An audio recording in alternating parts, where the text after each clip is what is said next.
देवकी के पुत्र कौन? जोर से बोलो।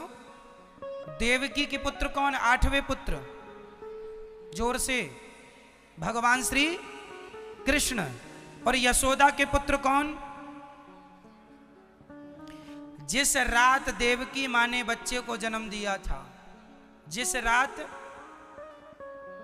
देवकी मां ने बच्चे को जन्म दिया था, अर्थात भगवान प्रकट हुए ना, जिस रात भगवान 12 बजे रात को देवकी के यहां प्रकट हुए, उसी रात 12 बजे भगवान श्री कृष्ण एक रूप में देवकी के यहां प्रकट हुए और एक रूप में यशोदा के यहां प्रकट हुए।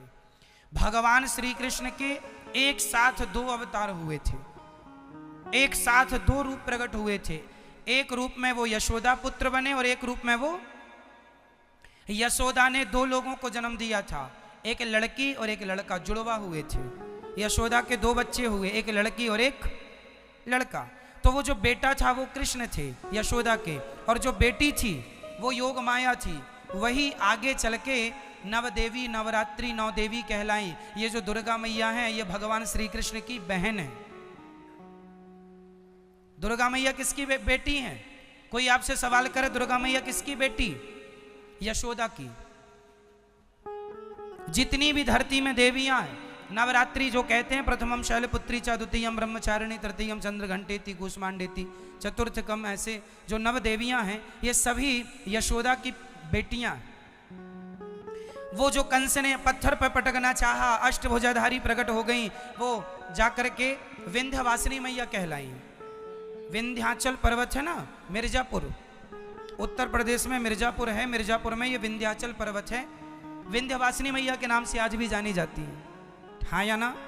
अष्टभुजाधारी वही हैं जो कंस के हाथ से छूट के आकाश में गई, वही 9 देवी 9 रूपों में पूजती हैं। ये किसकी बेटी हुई? यशोदा मैया की। यशोदा की एक बेटी हुई, उन्हें योग माया कहते हैं, और एक बेटा हुआ जिन्हें कृष्ण कहते हैं। तो एक देवकी का पुत्र कृष्ण और एक यशोदा का, दोनों प्रकट हुए। फिर क्या हुआ?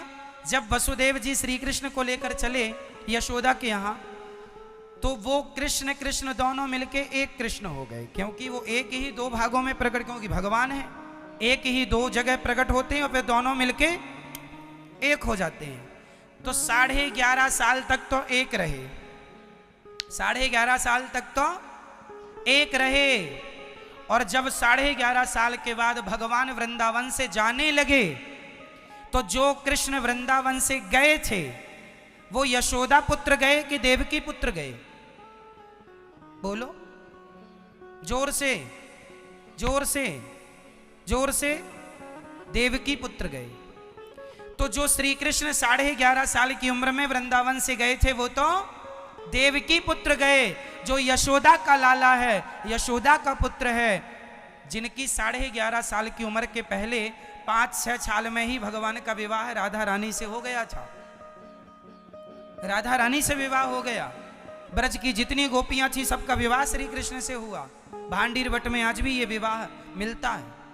शास्त्रों में इसके प्रमाण, लिखित में प्रमाण है, हम कोई मुंह जबानी नहीं कह रहे हैं। ये भांडीर वट है, यहां पे ठाकुर जी के भगवान श्री कृष्ण का विवाह राधा जी से हुआ। ठीक है, अब आगे सुनो। जब भगवान श्री कृष्ण वृंदावन से गए तो देवकी पुत्र गए।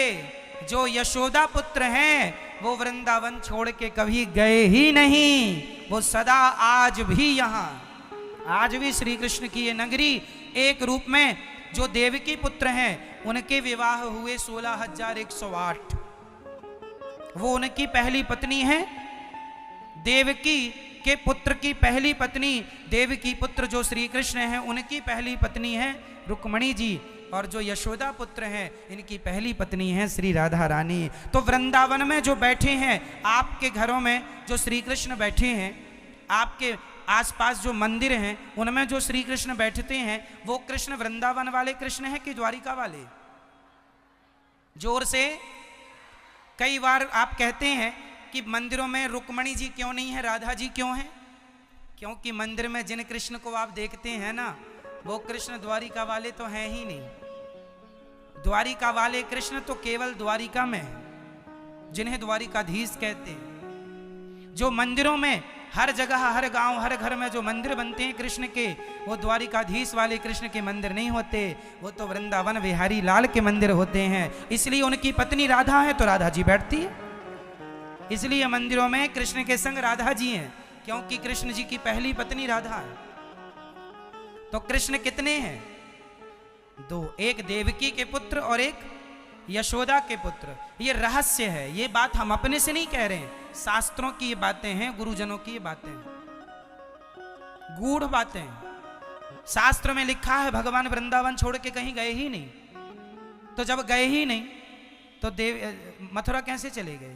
तो एक रूप से गए, जो देवकी वाले थे वो तो चले गए, जो वहां से आए थे, जो यहां पैदा हुए वो तो नहीं गए। तो मंदिर में जो राधा रानी हैं कृष्ण जी के साथ मंदिरों में, आप बताइए भगवान टोटल धरती पर 125 वर्ष रहे। जब तक भगवान वृंदावन में थे ना, वृंदावन में कभी अस्त्र शस्त्र नहीं उठाया भगवान ने।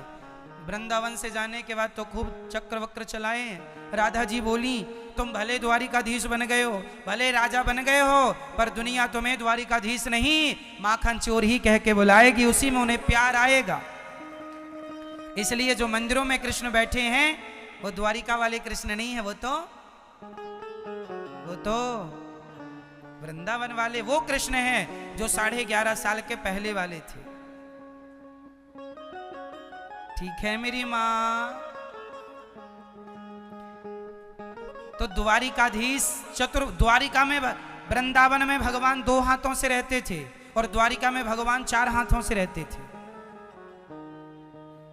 द्वारिका में भगवान भगवान के रूप में रहते थे, वृंदावन में भगवान मनुष्यों के रूप में रहते थे, मनुष्यों की तरह लीला करते थे, और द्वारिकाधीश तो भगवान की तरह रहते थे। स्वर्ग का कल्प वृक्ष तोड़ के ले आए थे, सत्यभामा जी के लिए द्वारिका में लगा दिया था। ये काम भगवान ही कर सकते थे।